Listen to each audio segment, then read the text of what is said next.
Paper. Awesome! Magandang araw po sa inyong lahat. Ngayon, gagawa tayo ng paper plane gaya nito. Tara, simulan natin.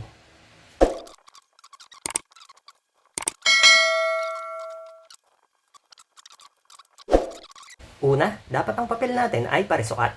Kahit anong sukat ng papel, basta parisukat, pwede yan. Ito, papantay lang natin doon sa ibaba. Tapiin natin. Then, ito, ipapantay natin dito sa taas. Tapos, balik natin sa dati. I-open lang natin. Ayan, meron na siyang palatandaan dito sa gitna. Itong dulo na to, ipapantay lang natin dyan sa gitna. Yan. Tapos, balik rin natin ng papel. Ito, ipapantay lang natin dito sa gitna. Tapiin natin ng ganito. Yan. Ganon din itong isa.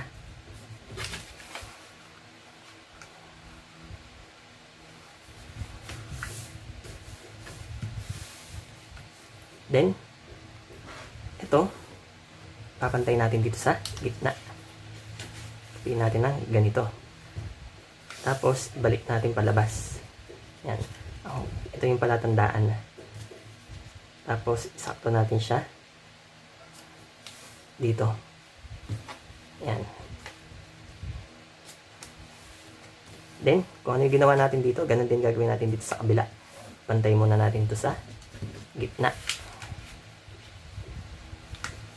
Tapos ilabas natin ng ganito. Yan.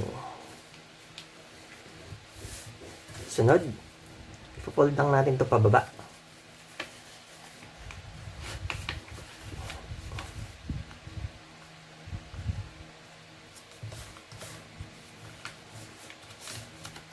Yan.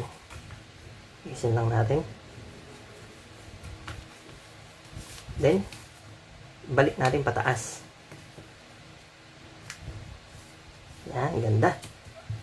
Sunod, balik rin natin ang papel. Ito, ipapantay lang natin doon sa kabilang side.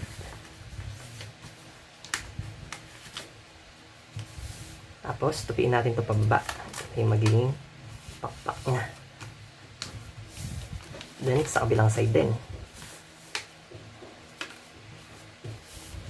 Then, ayusin lang natin. Ayan na, tapos na ang ating paper plane. Kakaiba siya, di ba? Pwede na natin paliparin. Kaya hanggang dito na lamang po. Hanggang sa muli. Paalam!